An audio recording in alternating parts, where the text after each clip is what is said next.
Good evening, everyone.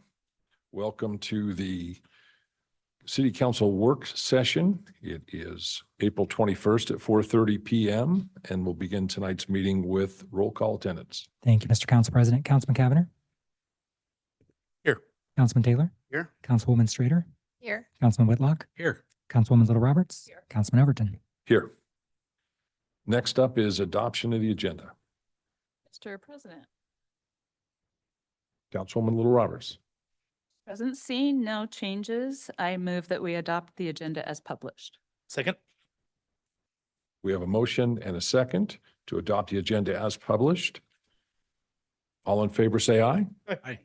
Opposed, nay. The ayes have it. The agenda is adopted. Next up is a consent agenda.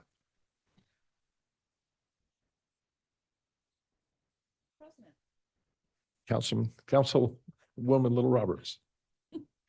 Having no changes. Oh, Sorry, Dean.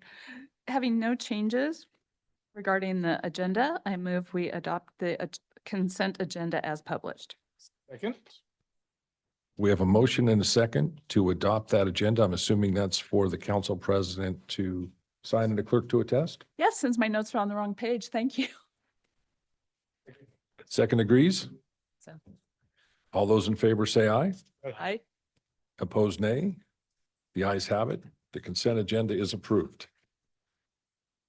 There are no items moved from the consent agenda, so we move on to department reports. And first up is a presentation by Adam Schroeder with Ada County Weed Pest Mosquito Abatement Presentation. That's a lot of.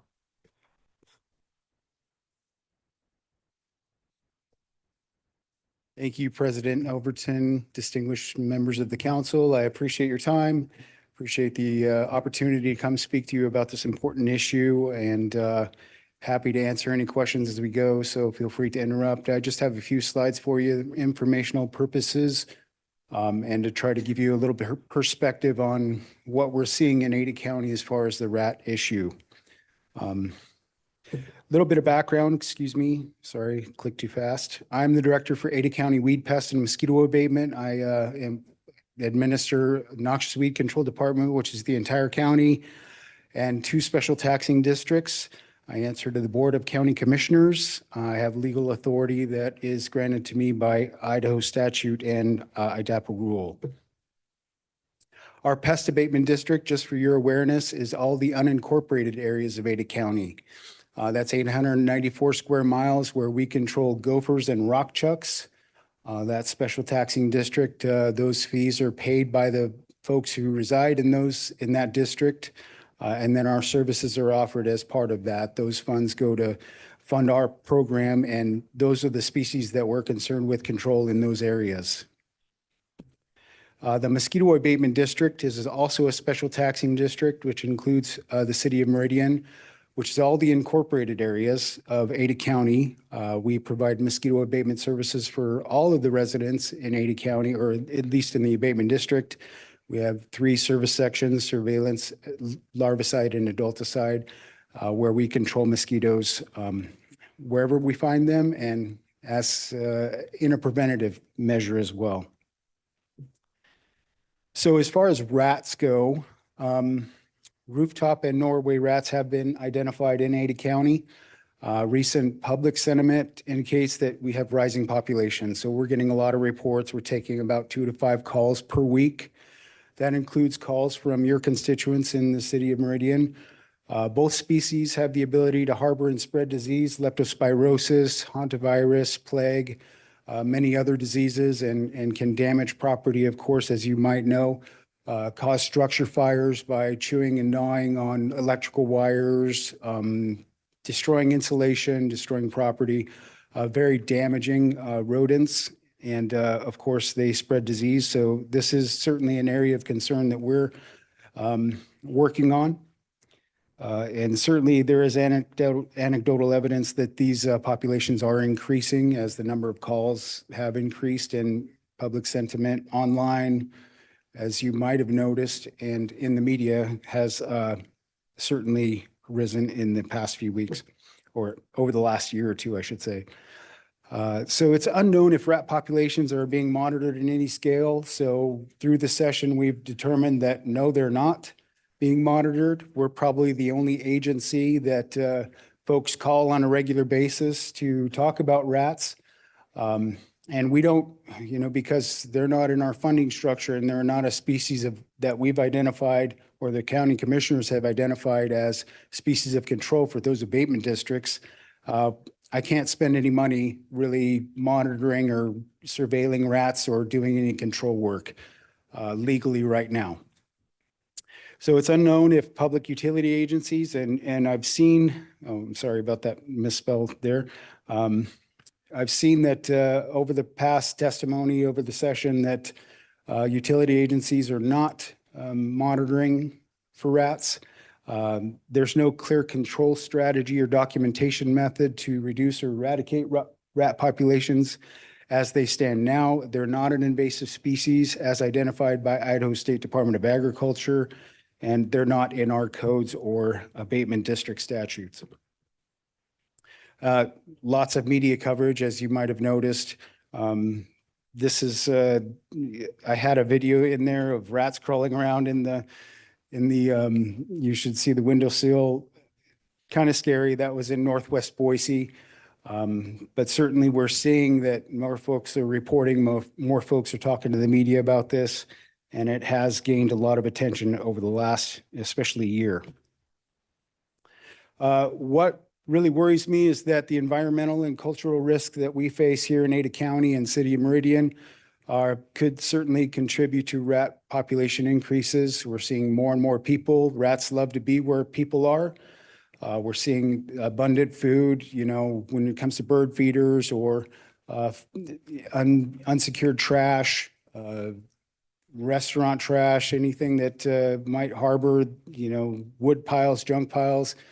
That harborage is certainly present in Ada County and in the City of Meridian for rats to live in.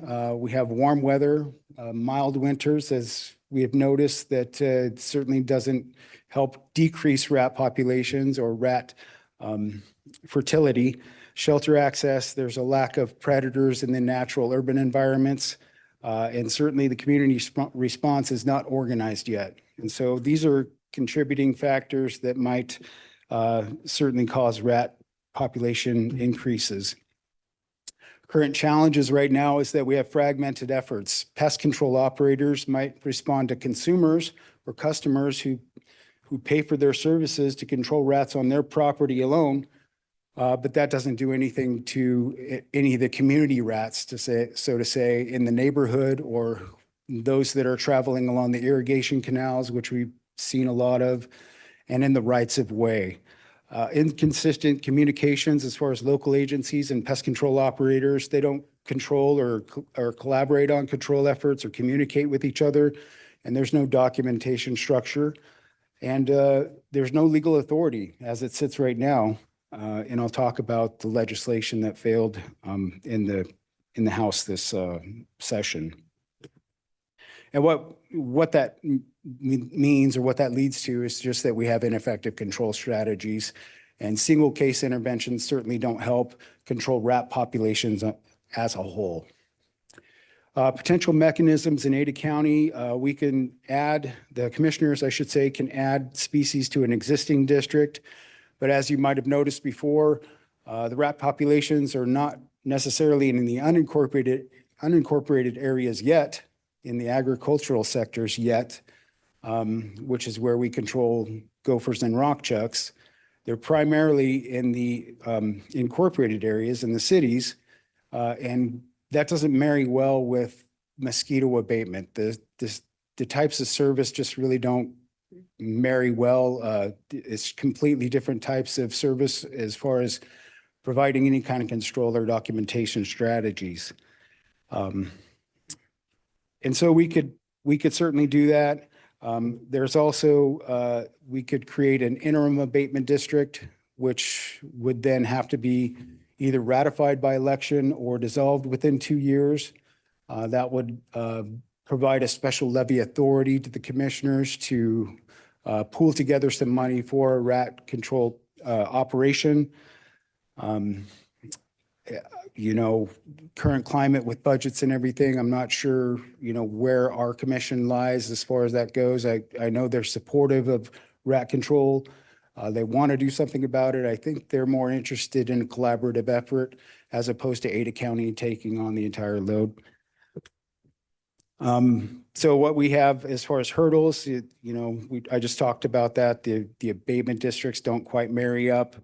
We're not currently funded or staffed or equipped for or trained in rat control operations. It's just totally outside of what we normally do. And not to mention, and this has been borne out in the testimony over the last session, that rat control is not typically handled by municipal agencies as far as, you know, government folks crawling in attics and crawl spaces in people's homes to control rats. That's not a common structure that I've seen across the nation when I look at other municipalities or health districts or counties that run rat control operations. Primarily what we see is that the government has a duty to document strategy, provide educational materials, provide free snap traps, do inspection services. Those types of operations are typically what's handled by government. And then pest control, the physical pest control is done by PCOs or pest control operators. You know, what we worry about, of course, is that any localized control structure is not going to be able to mitigate or prevent rats from proliferating across the state or across county or city boundaries. Certainly the desired outcomes we would like to see is prevent disease and loss of life and loss of property, reduce or eliminate rat populations and prevent spread, help educate folks, build structures for systematic control actions and documentation of public efforts, the public industry government collaboration for rat control eradication, strategic planning, reporting, ongoing control. I might be naive, but I think we should be able to come together to really craft a solution that works not only for government and for our constituents, but also for private pest control operators, as well as folks in the public who are experiencing these issues. Legislative efforts, we had a couple of House bills that amended existing law to allow rats to be declared agricultural pests.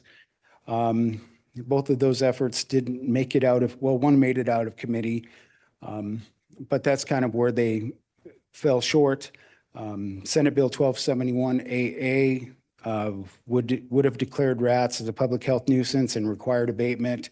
That was also a bill that would have required Idaho State Department of Agriculture to create a plan, bring in the stakeholders and collaborate on solutions. But that failed on the House floor just because I think, you know, other counties in Idaho see this as an Ada County problem and certainly don't want to fund, you know, something that they don't feel affected by yet. So what now? Right now, we're building a stakeholder group. It's in the early stages of formation. We have folks from Ada County Emergency Management, Central District Health, City of Eagle and Boise have members engaged. We're trying to also bring in City of Meridian. That's why I'm here today, to solicit your support for this stakeholder group. And, you know, of course, we would like to see you guys contribute and have a say in how these conversations happen. And really, that's just a managed space to collaborate on control concepts, educational resources for constituents, policy initiatives, information gathering, and proposal formation. And of course, to investigate grant opportunities and get proper messaging out to folks who are experiencing these issues. So we haven't set a next meeting yet. Like I said, I'm just kind of on a PR tour right now to solicit support from Idaho Pest Management Association and other cities to try to come to the table and see if we can craft a solution. And with that, Mr. President, I would stand for any questions. Council, any questions? Mr. President. Councilman Taylor. Adam, thank you. This was very helpful. I knew we were going to be getting a briefing at some point, so I'm glad to have you here. A couple of questions on, you mentioned sort of the government's role is not so much to fund all of these efforts as much as it is maybe to coordinate it, communications, a strategy, effective strategy, and then allowing some of the private sector groups who specialize in this to actually do the work. Also, you know, the legislative efforts that failed, but you'd mentioned, is it kind of like an emergency declaration where you can establish a 2-year, like an abatement district, an actual taxing district with the vote of the county commissioners? If you do that, does that actually fund the collaborative efforts? Does that fund the efforts to actually remove the rats? Like, walk me through a scenario there, just to help me understand, if the county commissioners choose to do an emergency declaration to set up a district now, how does that actually work in terms of coordinating, funding it, et cetera? Mr. President, Councilman Taylor. So if, I'm not a lawyer, but in my mind, if an interim abatement district is created and there are levies assessed to folks who reside within that district, then we're in the pest control business. And that's when we gear up, we buy trucks, we train, we go out and start, killing rats. And so I think it's kind of a gray area, but in my mind, if it works like the pest abatement district, where those folks pay for control efforts, they don't pay for just control or strategy and education and resources. They pay for us to go out there and take care of the problem. And so if a special taxing district was formed on an interim basis, I believe that would be the foundation for a government control framework. Yeah, thank you for that. And just a quick follow-up question to that then. Would that be something that would be countywide, like you'd include all the incorporated cities within that, not just sort of segmented out to just the county properties, but probably an overlay over the entire county is what, again, I know you're not an attorney. I'm just trying to think through some of the ideas. Is that kind of what you're thinking would be if that were the decision of the county commissioners to do that? Mr. President, Councilman Taylor, yes, I don't believe it makes sense to create any kind of geographical boundary within the county if we were talking about rat control, because rats don't respect geographical boundaries. And certainly if we decided that we wanted to control rats in the incorporated areas, then all of a sudden they start transporting out to the unincorporated areas and affecting our farms and our feedlots and our feed structures and our agricultural producers. That would be something I would try to avoid in the formation. So at least in my ability to influence the county commissioners to do so. Just one final question, Mr. President, if I may. Do you think this is an issue that will stay around long-term? Or is this something that if we act now and decisively, we can maybe get it in control within a couple of years potentially and the issue goes away? Or is this sort of our new reality and we're gonna have to kind of continue to stay after it? What's your sense? I know you're not an expert on rats, but in this world, what should we expect in terms of a time horizon for addressing it? Mr. President, Councilman Taylor, so speaking to my pest control operator friends, who have worked in big cities doing rat control, they say once you have them, you have them. I guess the issue for me would be, okay, we have them. Well, if we don't have any control structures or an organized effort, then we're going to have them really bad.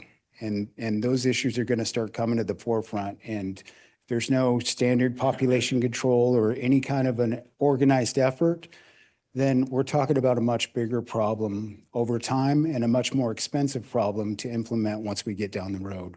So I don't know if that answers your question, but I think yes. And I have spoken to folks stepping back who worked for the health district way back in the 70s, and they said that they were, killing rats on the Boise River and around those corridors. So I would say that rats have been here, but because of the immigration that we've seen and some of the, some of these species being brought in and then not controlled, and there's nothing there to keep them from really starting to become an issue. that is top of the mind for folks in our communities and neighborhoods. President. Councilman Cavanagh. Adam, again, appreciate you being here, and I'll recognize you're not an expert. I think you're more of an expert than us. And so I appreciate you sharing some insight with us. A handful of questions, and really my perspective is, what can we do as the city of Meridian? So I think my first question would be is, when I look at the state statute, it does say that the mosquito district, because it also focuses on other vermin of public health, it does seem within your guys' wheelhouse without having to be specifically defined. So help me understand why you can't begin mobilizing under the current language that already exists. Mr. President, Councilman Cavanagh, I would say that yes, you're exactly right. That vermin word in the statute would allow for adding a species to the abatement district.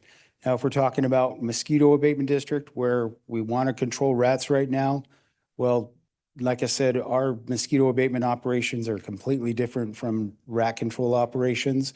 And so I think it would really require a definitive and I would say an intentional effort to gear up and to really focus on hiring folks, or, we have to understand what our goals are and what the control structures would look like before we add them to the district and then say we're in the rat control business. Because I think that a lot of pest control operators would certainly be opposed to that as far as us competing in the private industry on rat control.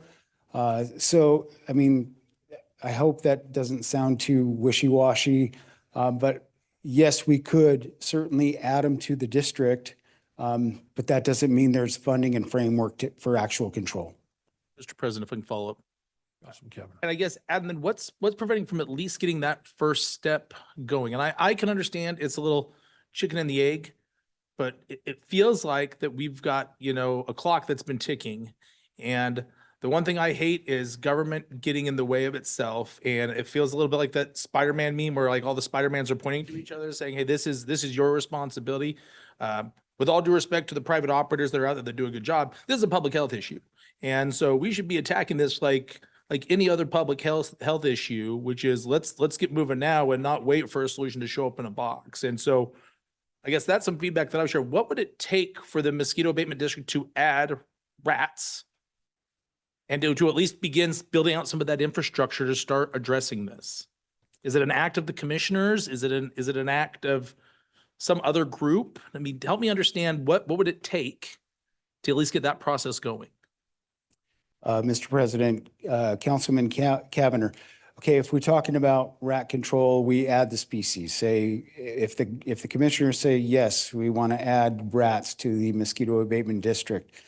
Well, our mosquito abatement district budget is a little over $2 million for, the entire county. So all of that money, and I'm asking for a lot of supplementals this year, all of that money is spent. And then, if we're talking about housing, training, equipping, and, mobilizing actual rat control operators, that's going to take a lot more levy. And I think that would be something that the commissioners would have to seriously look at before they would add the species to an existing district or even an interim district.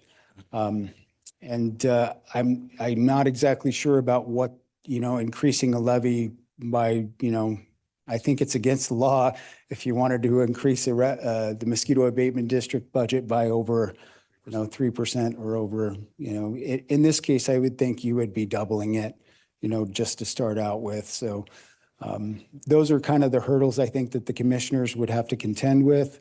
And they're not against, like I said, working on this issue. We're just trying to find the best path forward.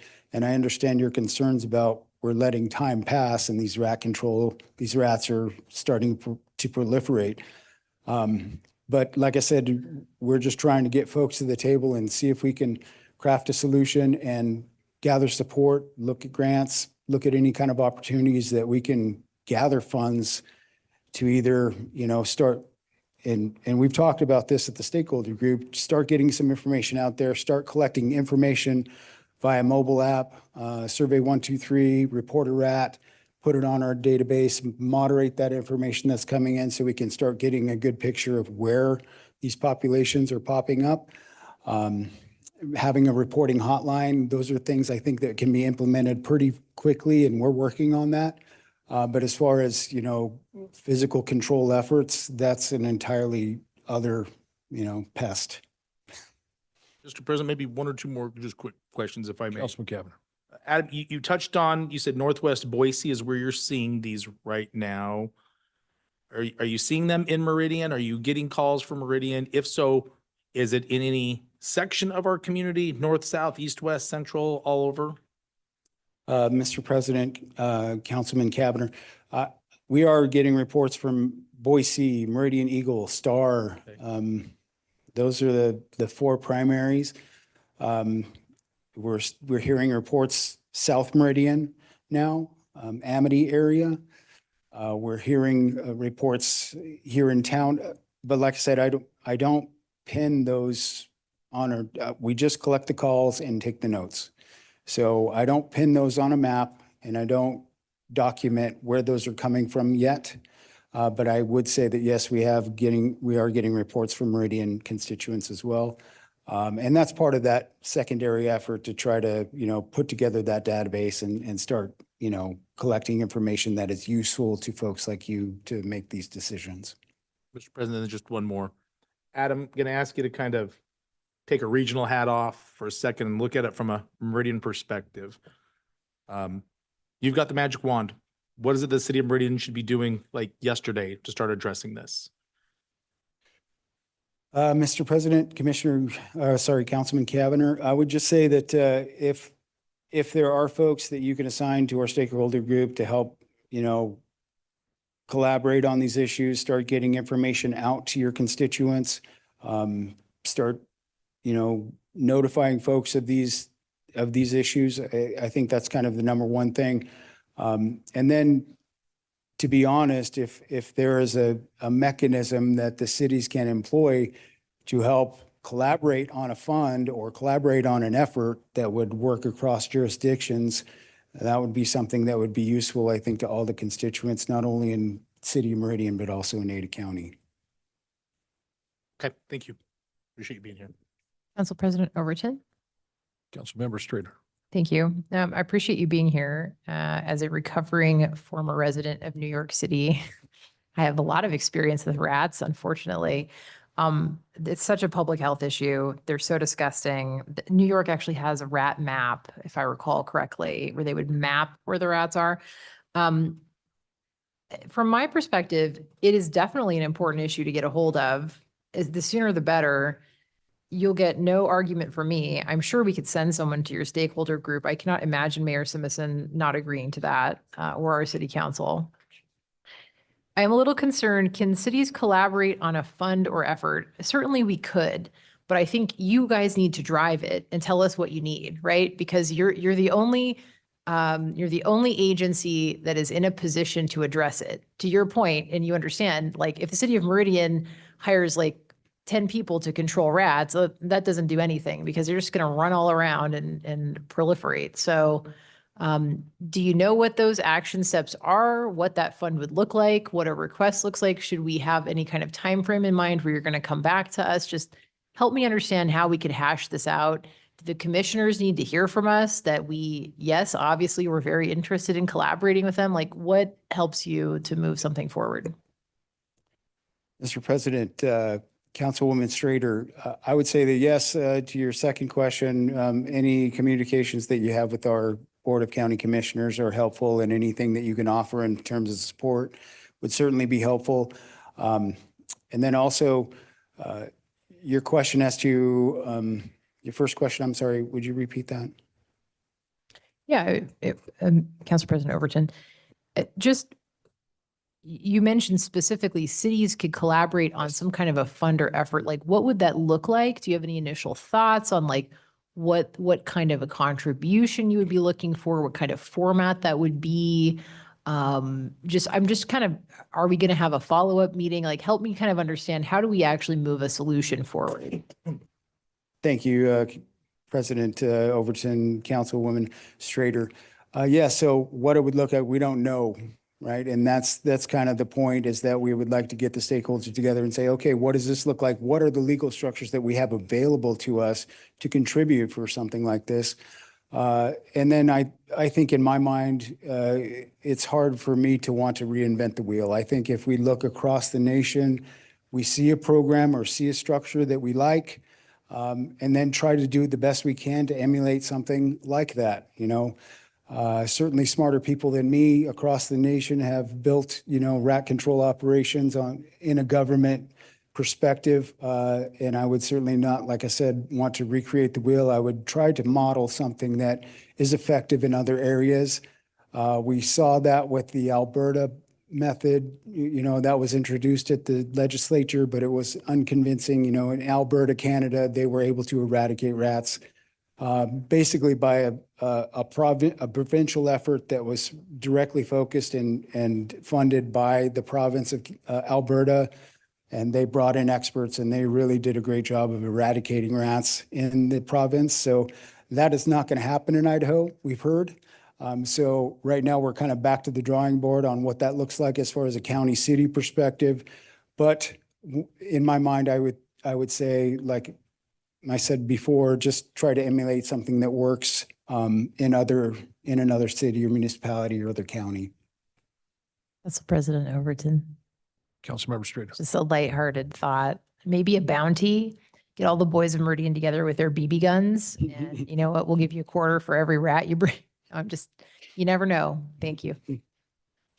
Thank you, Councilwoman Strader. Councilmember Whitlock. Thank you, Council President. Adam, thanks for being here and thanks for the update. And, you know, I appreciate all of the coverage that this has received. I think public awareness is probably the first thing that we need to focus on.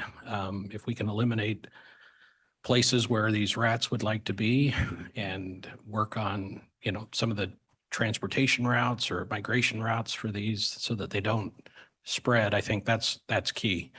And just to follow on with Councilmember Strader's, I mean, we don't even do dogs or cats. I don't think we want to add rats to the city of Meridian. So we do look to you to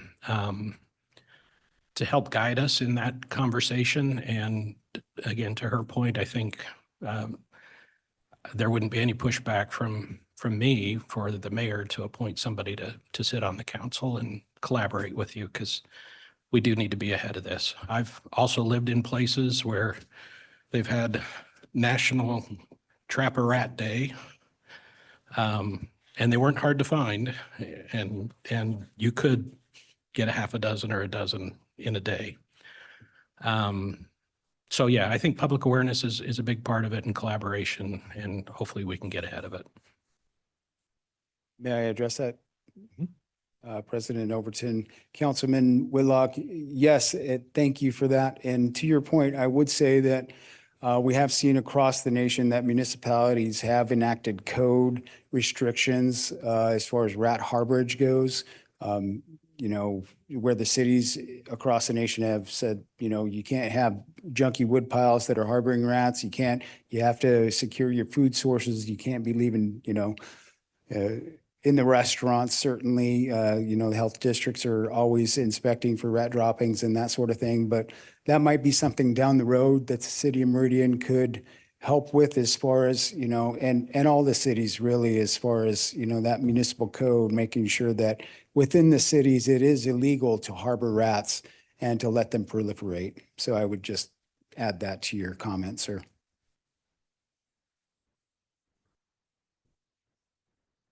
Adam, I appreciate everything you've said. I think you've heard enough from members of our council to know that I think every one of us would be committed to working collaboratively with the other cities in the county and with your agency on trying to come up with a solution for the rat problem. It's sad to me that at the state level, it's not our problem. It's an Ada County issue. because if we're not careful, I mean, it doesn't take long when you look at the counties that border Ada County, and now it becomes a regional issue because we didn't decide to take quick action and do something. I think you'll find we'll have a lot of support to build a collaborative team coming from our city. And I hope you're getting that same level of collaborative support from every other city, because if we don't, it makes it really tough for us to have a team approach to take, because it's only going to work if it's a team approach. So I would say currently, Kendall with the mayor's office would be your first point of contact, and anything we could do or help or mobilize to help with that, we'll be at the table. Thank you, sir. I appreciate your comments and appreciate your support, council. Thank you for your time. Mr. Councilwoman President, Adam, just wanted to say thank you real quick. I also wanted to point out that our superintendent of parks is here. And so I'm just curious. I'm guessing that he's interested in this as well. So might be a good contact as well. Thank you, ma'am. Mr. President, Councilmember Taylor. Adam, before you leave, if I might, I think this is one of those issues that I don't think you'll see a lot of pushback from, the sense that the government needs to take a lead in sort of organizing the response. From my perspective, and I would assume most of my colleagues here we're really probably pretty anxious to see the county commissioners lead out on this. We will support that effort, but I think we're feel a little bit limited in what we can do other than offer our support and encouragement because of just the way we're structured. But I don't think there'd be any concerns. And we would encourage the message back to the county commissioners to please aggressively lead out on this and consider all options on the table. The lack of action from the state shouldn't be an excuse to not do something when statute allows them to do that, even if it's on an interim basis to get it started, because a year passing without any action could put us in a spot that's really bad. And then the Ada County problem is probably a statewide problem in a not too distant future. And I did listen to the debate in the legislature, and it was very much, well, that's an Ada County problem. It's not my problem. It will be very soon. But I think, I think that's a message, if you could take that back, that we want them to take a lead. We're willing to help. We don't want to just put someone on in a meeting to offer ideas. We really want to see some solutions. So we would ask them to take all actions that current law allows and explore them as quickly as they deem reasonable. So thank you. Thank you, Councilman Taylor. I appreciate that. I will certainly bring that message back to the commission. And I know that all of us are very concerned about this. I know our commissioners are as well. It's just we all have our handcuffs that we have to deal with legislatively, legally speaking, and then also financially speaking. And so it's really just trying to work through those and find the key. So thank you. Thank you, Adam. Is that it? Thank you. Appreciate your time. Council, that brings us to the end of our workshop. Do I have a motion to adjourn? Mr. President, I move that we adjourn the meeting. We have a motion to adjourn. We have a second. All in favor, say aye. Aye. We are adjourned.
Evening, council, and welcome to the regular meeting. We'll come to order. For the record, it is April 21st, 2026 at 6 p.m.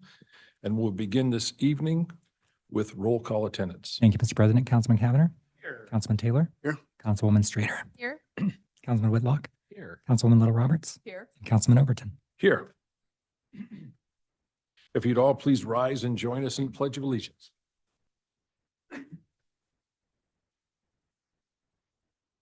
Pledge allegiance to the flag of the United States of America and to the republic for which it stands, one nation under God, indivisible, with liberty and justice for all.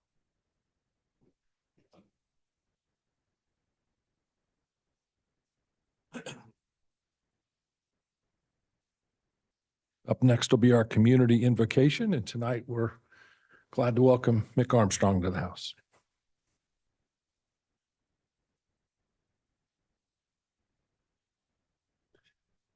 Father, we just thank you for your blessing on this city. And as I was reading last week, King David, when he finally found peace in his kingdom and he sought to build a temple for you, you told him that his son Solomon would do that, but you told him that you would establish his throne forever. And he went in and sat before you and he said, "Who am I that you would do this for me?" Thinking as I was a shepherd boy from the smallest tribe of Israel. And now I'm king. God, you've grown this city and made it a great city. You've given us good leaders, great departments and people that have protected us and provided good services. We just pray for the wisdom, decisions made tonight and decisions in the future.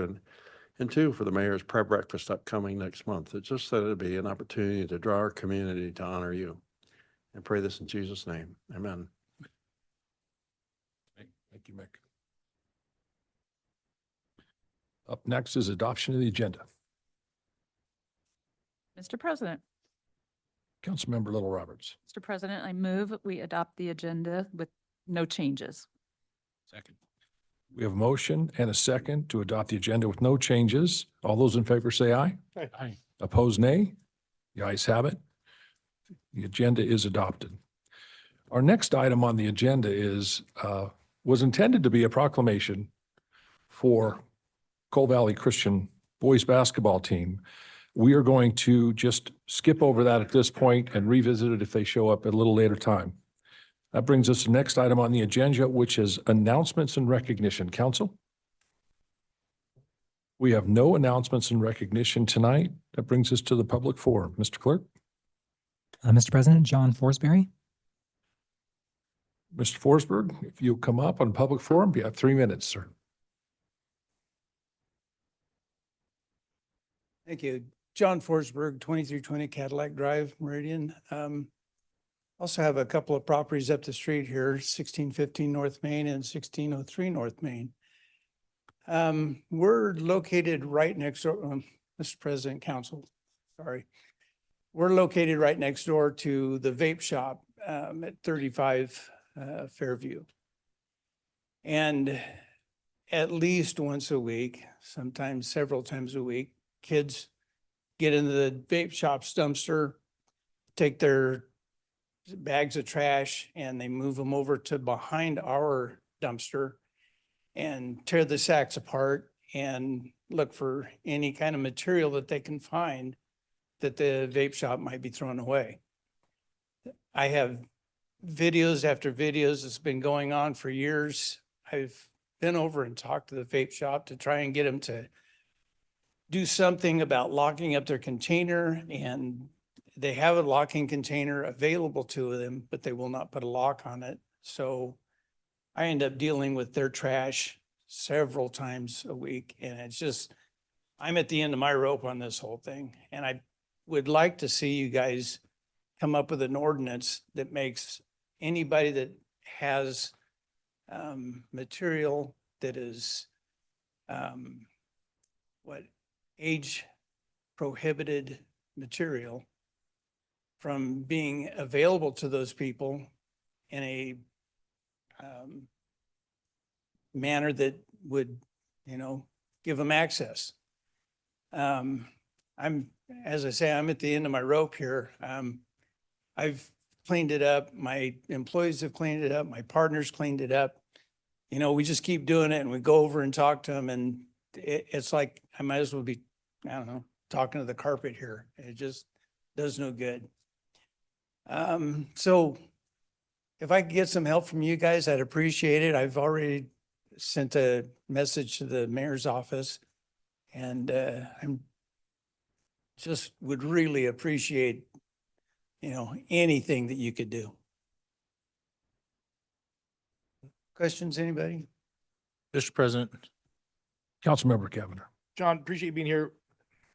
The challenge with this public forum is it doesn't provide an opportunity for us to engage in questions and seek Okay. additional feedback because we haven't noticed to the public that we're going to talk about this. So if I'm on your side, I always feel like it's very frustrating because you've shared a problem and we can't necessarily get into a back and forth, but I appreciate you've shared that with the mayor. And we do have a spot at the end of our meeting for future meeting topics. So I would anticipate there may be some conversation at that time, at least, where we have noticed to the public that we're going to maybe speak about potential future meeting topics. Okay. And thank you for being here, though. Thank you. Thank you, John. Council President Overton. Yes, Councilmember Stern. I would recommend, well, if you want to stick around, the mayor's chief of staff, Kendall, is here and she actually was on the Meridian Anti-Drug Coalition for a number of years. I know she cares a lot about these kinds of topics. I think she would be a fantastic, even though we can't go back and forth about this topic, I would recommend that you network with her for a few minutes. We have spoke. Good. Okay. Thank you, Joe. Good. Say hi to your lovely wife for me. We'll do that, sir. Thank you.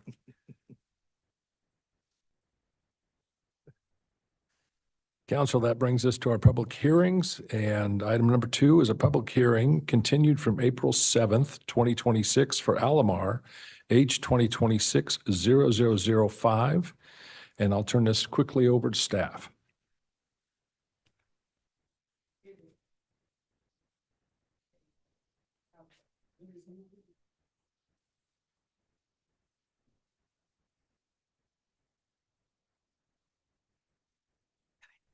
Sorry. So Alamar withdrew their application. They contacted staff and said they no longer wanted to move forward with this application, so they requested to have it withdrawn. Thank you, Linda. For the rest of council, because this was a continued public hearing with a withdrawn application, we need to have a motion to close that public hearing. Mr. President Overton, Councilman Cavanagh. we close the public hearing on item number 2. We have a motion and a second to close the public hearing on item H 2026-0005. All those in favor say aye. Aye. Opposed, nay. The ayes have it. The public hearing is closed. Council, at this point, we would need a motion to accept the withdrawal of the application. Council President Overton, Councilman Cavanagh. move that we accept the withdrawal request for item number 2. We have a motion and a second to withdraw application H 2026-0005. Mr. Clerk, roll call vote. Thank you, Mr. President. Cavanagh. Aye. Taylor. Aye. Trader. Aye. Whitlock. Aye. Little Roberts. Overton. Aye. 6 votes to allow it, application to withdraw. It is withdrawn. The next item up is public hearing continued from April 14th, 2026 for Ledges Business Park, H 2026-0008. And we'll begin this one with staff comments. Good evening again. This time I actually know where I'm working. So tonight we are here for a development agreement modification. Is for Ledges Business Park. It is located at, there's 2 lots, it's 4120 and 4096 North Linder Road. It consists of 2.28 acres of land and it's zone LO.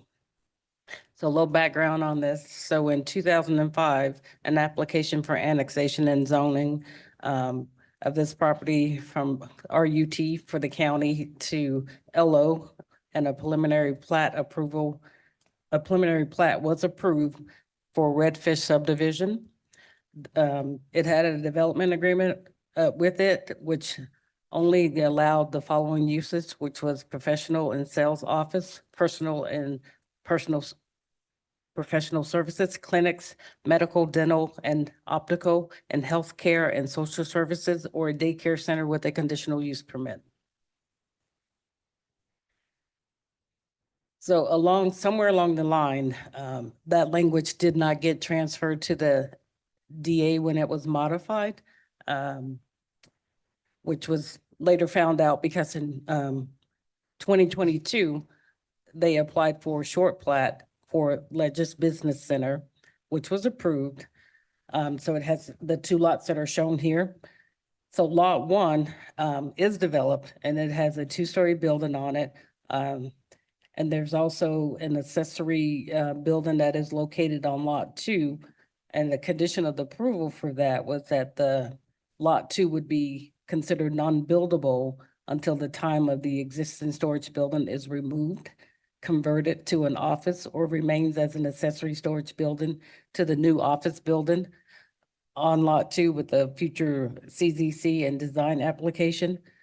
So the applicant has said that it will remain an accessory storage building, and they'd like to continue to utilize it as that accessory storage building. And they're just requesting that you guys approve that they can retain that structure and allow the use to continue. So this is the future plan for lot 2 to add a building here for some type of professional use. These are some concept elevations for it. So again, this is the DA that I was referring to. As you can see, as Exhibit C, which was approved with the development agreement, has those services, the uses that are allowed, but somehow it did not get transferred to the actual DA itself. So it talks about this Exhibit C in the findings that it would be part of this development agreement, but somehow it did not get in the language on the development agreement. So we feel that this should have been there. So what the applicant is asking is to modify the development agreement to add this language to it.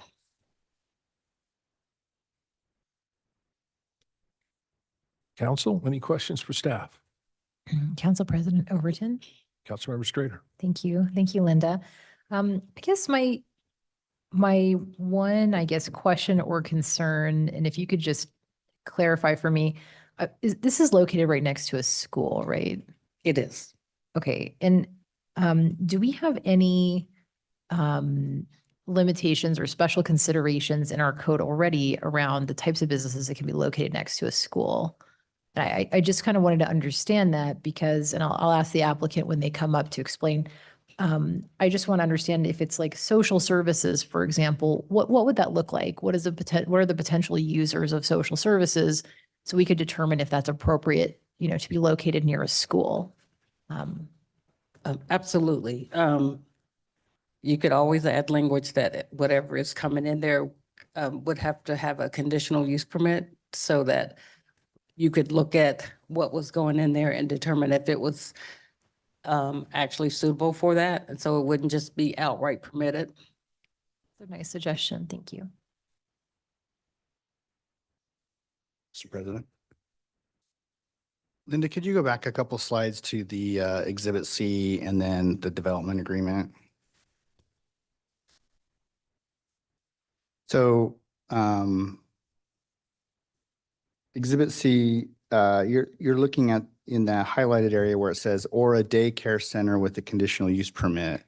So that was in our findings that council approved, but then the development agreement did not include that, and that's what you're highlighting. Correct. Okay.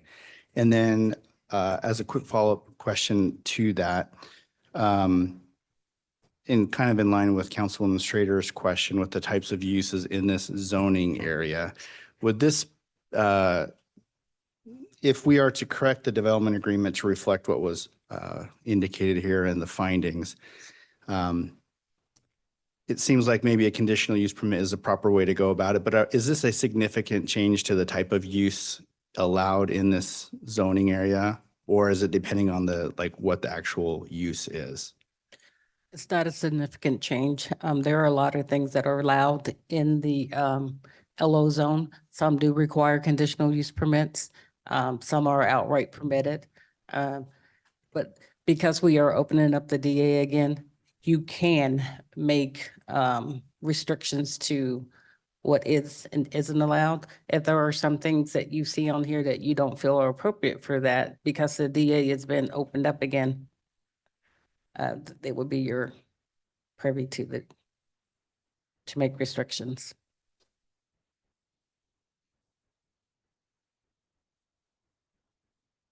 Council, any further questions for staff? If not, would the applicant like to come forward?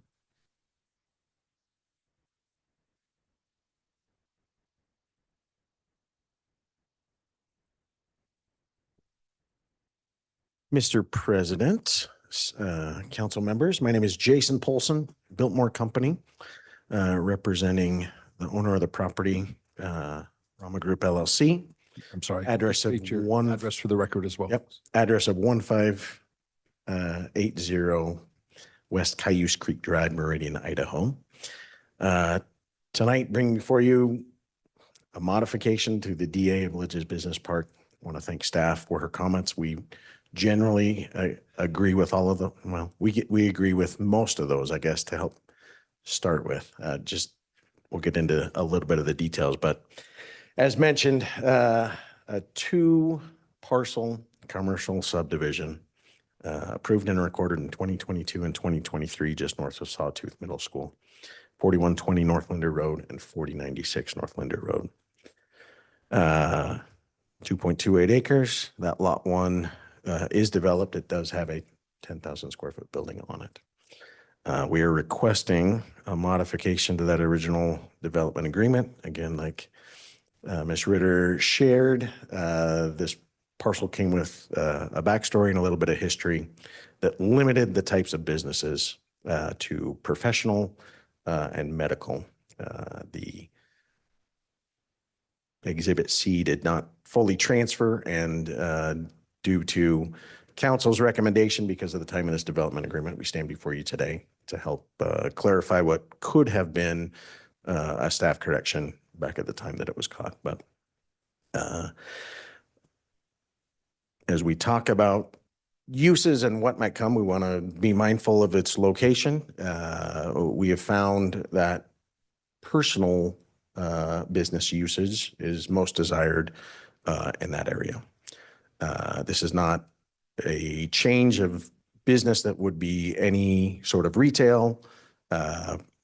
As the gentleman shared earlier, provide opportunities for trash or unwanted items to be gone through by youth.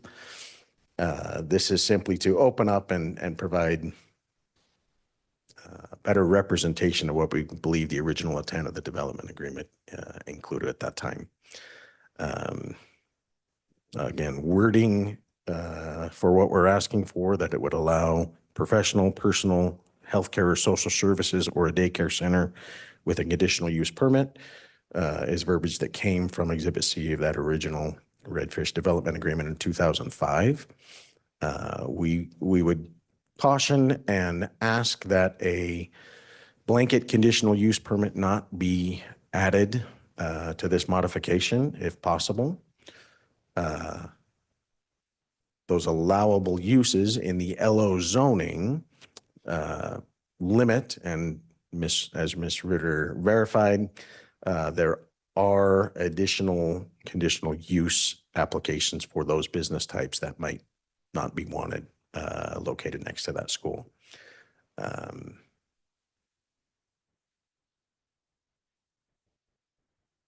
guess, again, to close, we feel like we're trying to go back to the original intent of that 2005 development agreement. We recognize concern based on location. We feel like personal use being added or the others would not be in detriment based on its location. We appreciate your time.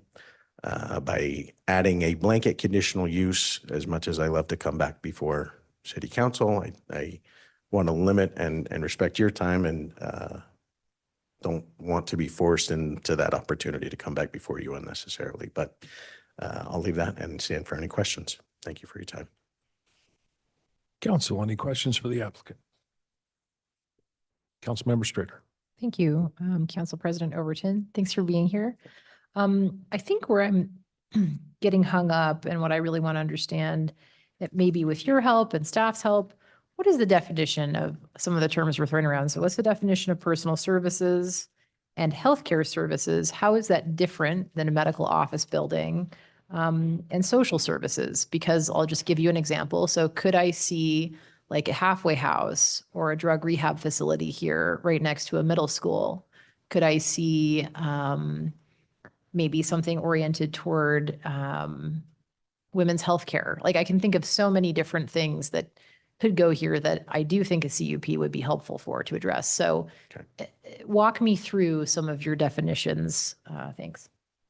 I will defer to staff if possible. These are not my definitions, but these are code definitions. With the caution that trying to think through every possibility can be exhausting as well. But Council if President, possible, Ms. Ritter, can you? Yeah. Councilmember Strader. we'll give Linda just a minute to get her definitions up because I think it'll take her a second. But I just want to respond to that. You're asking us not to think through every possibility, but you've requested not to have a blanket CUP on all of your different uses. So if we were to approve this change tonight, then we would have no say as to what goes here as long as it fits into these categories. And that's where I'm getting a little hung up, is I'm just trying to anticipate, again, because it's literally right next to a school. I just want to make sure that there's not a blind spot here. Sure. And to answer that specific, I understand the concern and why not a blanket? So medical procedures, general practice doctors. This site, primary health or something like that, doesn't suit square footage, or it's very limiting to a doctor or something where medical procedures are taking place. Professional accountants, there's a real estate agent that occupies most of that 10,000 square foot building. So light office use is intended for light office. Personal use, where we find the most demand, is most of the interested parties and those that we've been in conversations with: hair, nails, personal improvement that doesn't fall under the medical umbrella where procedures are taking place. Nails, lash, right? Hair care.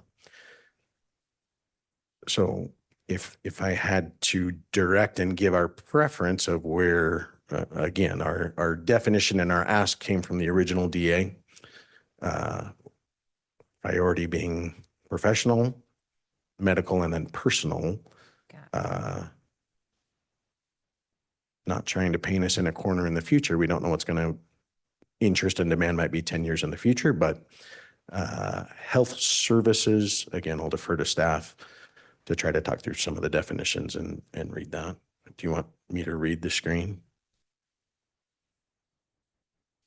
No, I just put it up so they could see what the definition was. Okay. So in your specific concern of halfway house or some other type of transitional personal healthcare type service, I would defer you to the square footage of the site.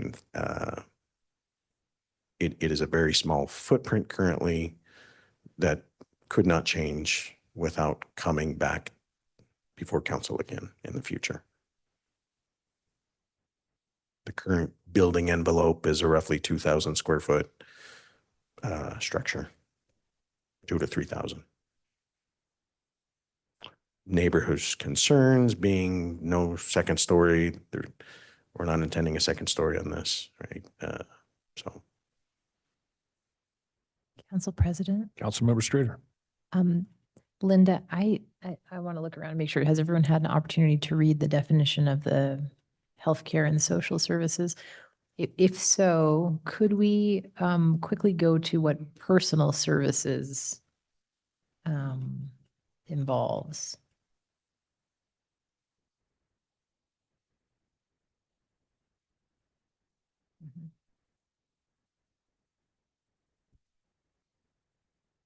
Council President Overton. Councilmember Strader. Thank you. I think this is really helpful. I'm not so concerned about personal services like a nail salon, a lash place. I don't think that's a huge issue. Professional services, I think we have a better grip on what's involved. Medical office is already permitted. So I think maybe where I'm having a little bit of heartburn is around the healthcare services and social services, just because it's such a broad definition. And I get what you're saying about like, there's a certain footprint that would be needed for a facility that might be of concern. But without, I don't know, I just wanted to articulate my concern would be, I think maybe a CUP would make sense for that type of use. I understand your request though, so I'm going to chew on it. Sorry, anyway, you could add a conditional use, just like a daycare. You could add a conditional use permit to health services if needed as an additional conditional use application. Council, any additional questions for applicant? Mr. President. Councilmember Taylor. Thank you, Jason. I want to make sure we're trying to follow the original intent as much as we can. I think that's a reasonable and appropriate ask. I do think the proximity to a school, though, causes a little extra level of discretion that we want to have. I agree with Councilmember Strader's thoughts. Looking at the social services one, there's a lot of different uses that could go there that I would be very opposed to potentially if my children were there based on what there's. So I think, I don't think your ask is unreasonable in any way to try to follow the original intent of council with correcting the development agreement, but also we are opening it. And I do think that the definitions that we have in our code here are pretty broad. And I would be, I would want probably a CUP if it was a social services application. The other ones I think are reasonable and would be fine. I would be happy to kind of see it corrected as you're requesting, but I would probably only feel comfortable if we had another shot to make sure, well, what's the actual use type of that facility then? So my thoughts. Council, any additional comments? President Overton. Councilmember Campbell. Jason, thanks for being here. I know these are kind of wonky things to kind of walk through, so I appreciate your patience and grace with us. I have some similar concerns as that my two colleagues have raised, but maybe one additional one. And it certainly has to do with the use around these residential areas, right? And the hope is that the use is large enough that it benefits those that surround the area, but not so successful, right, that it has a negative impact, right, on our traffic network, particularly around Linder Road. And so, right, when I start to think about, like medical services where there's procedures that are being done, is this a case that cars are coming in at 7, 8, 9 in the morning when traffic is at its highest? So you want to find those complementary uses where that traffic is kind of spread out throughout the day. So let me understand kind of what are the current hours of your current building? What is your anticipated hours that this facility would be open?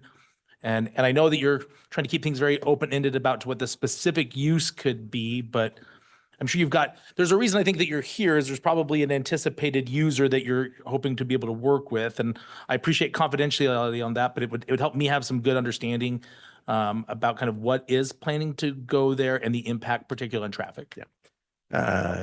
Mr. President, Councilmember Kavanaugh, in the LO zone, businesses are able to operate, I believe it's 6 a.m. to 10 p.m. That's Meridian standard LO zoning. Current businesses in that business park do not operate at those hours. So that is a concern to speak forward thinking with interested parties, salon and personal services, nails and such. Their hours of operation, I again would guess, but fall between 8 a.m. to a 5 to 6 p.m. type window. I don't know a lot of salons that are open late or, but again, they're confined by code and I can't see a lot of interference taking place with the surrounding neighbors or super highly successful. We can all hope and have tax dollars come into the Meridian coffers, but the parking is existing. There's a shared parking agreement there. We have no existing stubs for utilities needed, so we're simply opening up again now with new concern with council, what additional businesses can fit that small envelope and window without interfering with the surrounding. Council President Overton, maybe one additional one. Councilman Cavanagh. Is a daycare an anticipated use? Not in my foreseeable future. Okay, thank you. Appreciate that. Yeah. Council, any additional questions for the applicant? Councilman Whitlock. Jason, just looking at the property, it looks like there is sufficient parking for the existing business that's there, the 10,000 square feet. Looks like you've well exceeded what would be required for that facility, and I would imagine the carryover would help serve this new project if and when you bring in new project. Yeah. Is that Correct. Correct. Yes.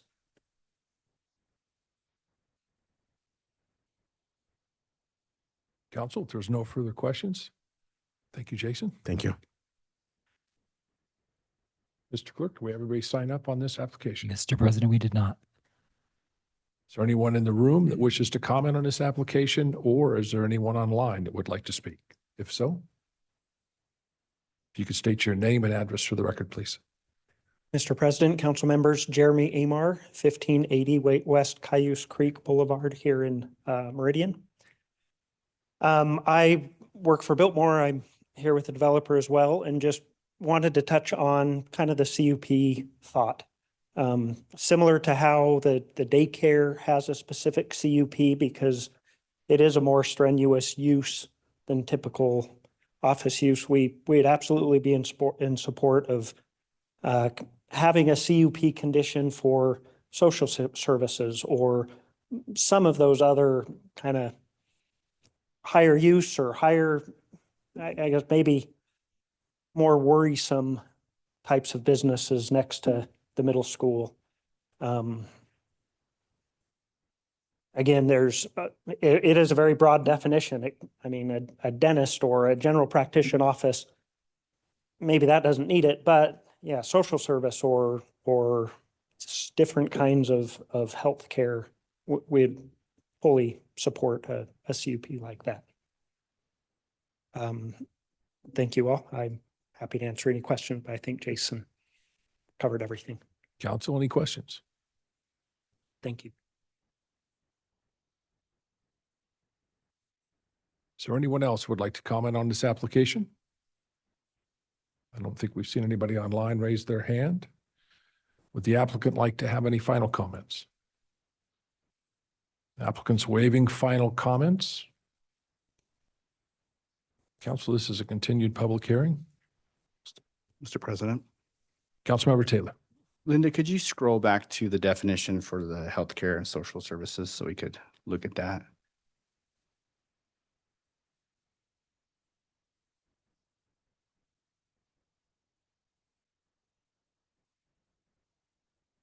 Just thinking of what Jeremy said about, you know, if there are any other uses in here that would be considered a high intensity use at certain times that might be challenging with the traffic flow at certain times of the day with the middle school, like a daycare. I like to be careful about not being overly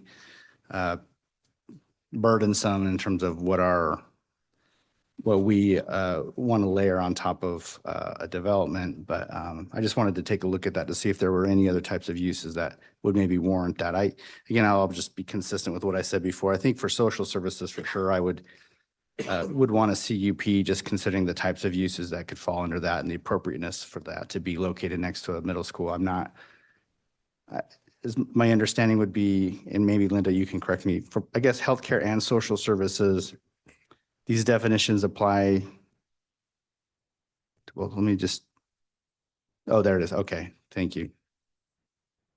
I'm slow at reading.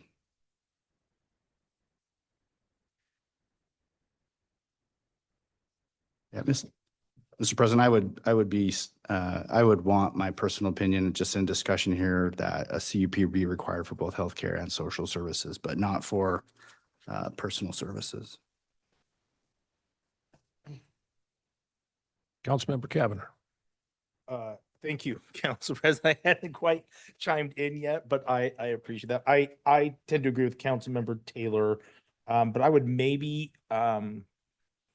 want one additional requirement as part of the DA mod, which is anything that we are assigning a CUP, that it would also come with an additional traffic analysis study before council makes any decisions. I start to think of what are going to be those high impact users on a widely used road right now that may become even more popular as the interchange begins. And I just want to make sure that future councils have the opportunity to really look at the totality of the impact of the use before they're asked to make a decision. Mr. President, Councilman Whitlock. maybe a question for Bill in terms of how this originally appeared and included healthcare services and social services in the original language that was taken out in the DA.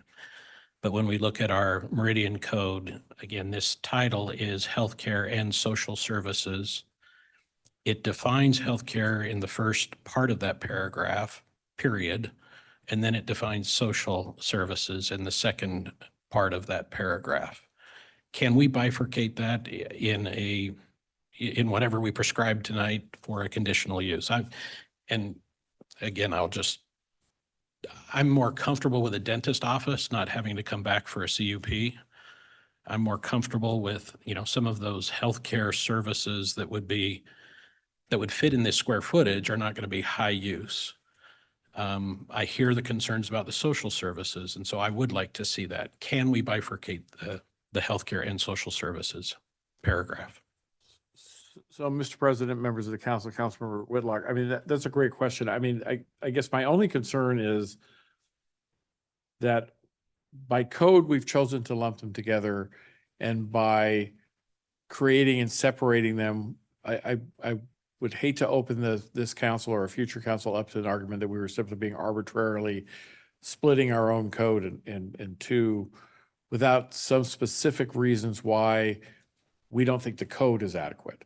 To require it as this definition, since we've chosen as a code to make it one, I would be more hesitant to simply split it in two. I agree with you. The way it's crafted seems logical, but I would be concerned a court might consider that to be somewhat arbitrary, since again, we don't normally split the code by sentence. We normally split it by section. So I would be more hesitant to recommend that. Mr. President, if you don't mind, other comment, and I don't know where the council is going to go, on the traffic that Councilmember Cavanagh just raised, I would suggest you would maybe put some discretionary language, because again, it's hard to know today what is going to be sought in the future and what the needs are going to be and what the roadway system is going to bear or not bear. So I don't know that you want to put that it's required on every request of CUP, but it certainly may be required on the CUP. Because again, I don't know what the circumstances are going to be and what they're asking for. So I would leave it at least a little discretion, but you're putting the future applicants on notice that may be a consideration, but then you may have different standards that may exist at that point in time that we don't know about today. Thank you, Mr. Mayor. Council President Overton. Councilmember Strader. Question for Bill.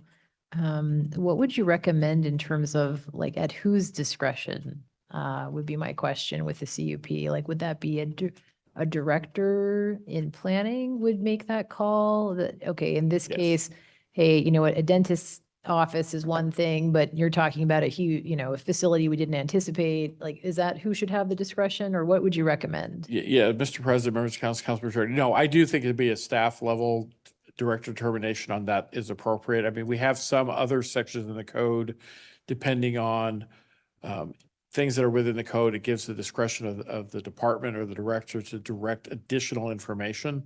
So I wouldn't leave that to an outside entity or someone else. I do think it's an internal discussion, but I do think it just puts the future applicant on notice that that is a consideration we might consider. And again, it's really going to be very dependent on the use that's being requested and what's the current situation at the time. I mean, there may not be any change to this area for 10 years, and a dentist's office may not really trigger that, but a daycare 10 years from now might.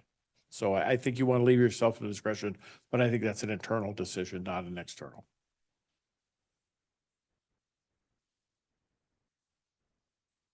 Councilwoman, Quick follow-up? Councilmember Strader. Thank you. Would you recommend that that language be included within the DA agreement itself, that a traffic impact study may be required at the discretion of the city planning department? Yes, I would say, the only thing I would suggest is maybe not say impact study. I know those are very particular items of art, but a traffic study or traffic analysis may be required, something to that effect. So that there is at least, again, language that's letting the future applicant know that we may be looking at that. It really depends on what you're asking for. Okay. Council, any additional comments? Throw my final comments in myself. I think you have done a fantastic job in pushing this out to where it came from to where it could go. I mean, we've heard the applicant talk about this could happen in the next 10 years, and yet we're looking at something that was originally brought in 2005. So, I mean, we're talking a big time stamp of Meridian history and not knowing where the next 10 years are going. I think I'm very supportive right now of the comments that have been made on how this would be approved and where it would require future approvals, and whether that would also be, some of those approvals be at the director's level.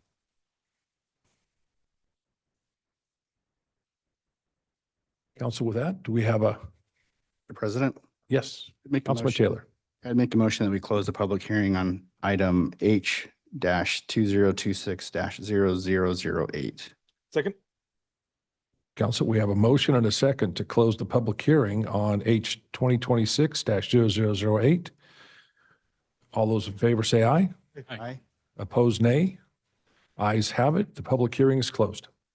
Mr. President, Councilman Taylor. I'd like to make a motion, and I do want to, before I make the motion, just to clarify, I agree with including language that says that if it requires a conditional use permit, that a traffic analysis may be required at the discretion of the department. Is that how we would Yes. say? Okay. I would move that after considering all staff, applicant, and public testimony, I move to approve file number H-2026-0008 as presented in the staff report, and specifically change the language to read as follows: that uses within the subdivision will be limited to professional services, personal services, or healthcare or social services or daycare. Okay, I'm going to start over again. I think I'm getting this off. The language, make sure I'm getting this right. I got my notes here scratching. Uses within the subdivision be limited to professional services and personal services, or healthcare and social services and daycare centers with a conditional use permit. And that if a conditional use permit is required, that a traffic analysis may be required at discretion of staff. I think I got that. Council President Overton, Councilmember Strader. a suggestion. I'm open. Yeah. Perhaps just to clarify, saying uses within the subdivision will be limited to professional services and personal services, period. healthcare or social services or a daycare center will be allowed with an approval of a conditional use permit, period. The conditional use permit may require a traffic analysis at the discretion of the city of Meridian. That would be my suggestion. That's a great suggestion. Hard to do it on the fly. Would you like me to restate that? Or could we just say, she just clarified it the way I was hoping to articulate it? Would the original maker of the motion like to allow Councilmember Strader to be the new original maker of the motion? Yes, I'll second that. So we have a motion and a second. That's probably not appropriate, is it?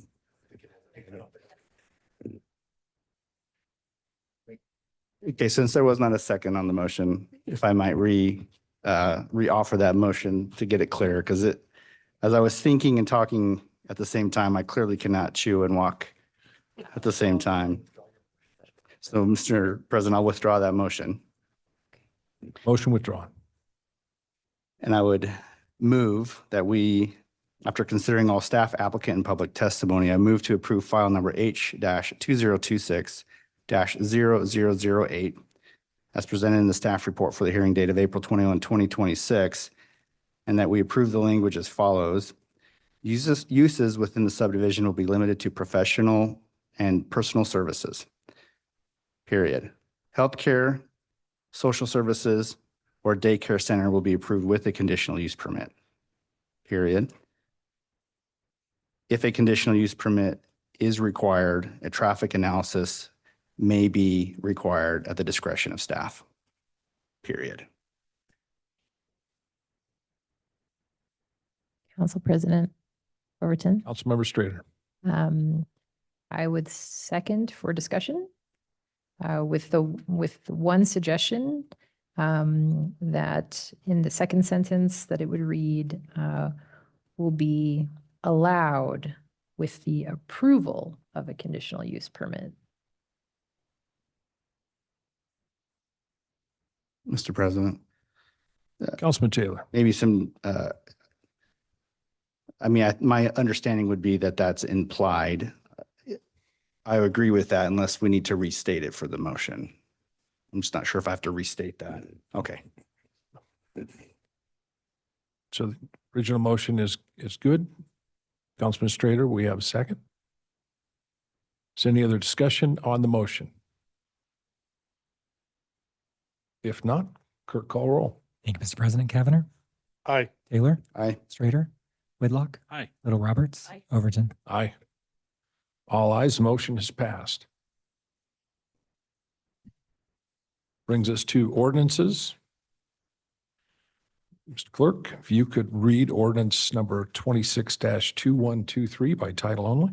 Thank you, Mr. President. An ordinance of the City of Meridian, Idaho, granting to Intermountain Gas Company a 20-year extension to its franchise to construct, maintain, and operate a gas transmission and distribution system, providing for use of streets and alleys and rules governing the same, subjecting the grantee to all powers of the city, setting forth the rules of the franchise and the grant, providing for the right of inspection by the city grantee's plans, accounts, and books, requiring grantee to furnish certain maps, setting forth the annual payment to the city, and the filing of annual reports with the city, requiring grantee to indemnify city and file evidence of insurance, requiring compliance with safety regulations, setting forth an agreement not to compete, reserving power of eminent domain, providing for surrender of franchise, granting right to salvage, requiring written acceptance, providing for consent to sale, assignment or lease, providing for payment of publication costs, setting forth penalties and forfeitures, separability, and repeal.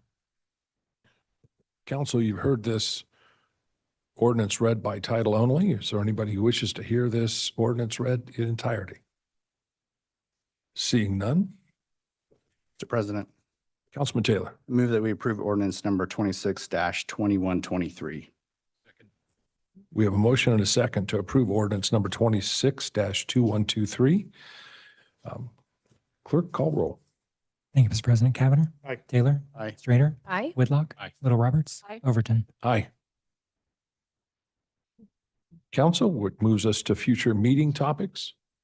Council President Overton, Councilman Cavanagh. we heard from a member of the public tonight with some concerns about trash being transported from one dumpster to another. I know that President had some suggestions. It's great that he was able to connect with the mayor's chief of staff. I guess just a request to follow up with the chief of staff. And if this does need to become a future meeting topic, that we get it scheduled at the time that makes the most sense. Absolutely. Councilman Cavanagh, great idea. Any other future meeting topics? If not, I'd entertain a motion to adjourn. President, Councilmember Little Roberts. I move we adjourn. We have a motion and a second to adjourn. All in favor, say aye. Aye. Ayes have it. We are adjourned.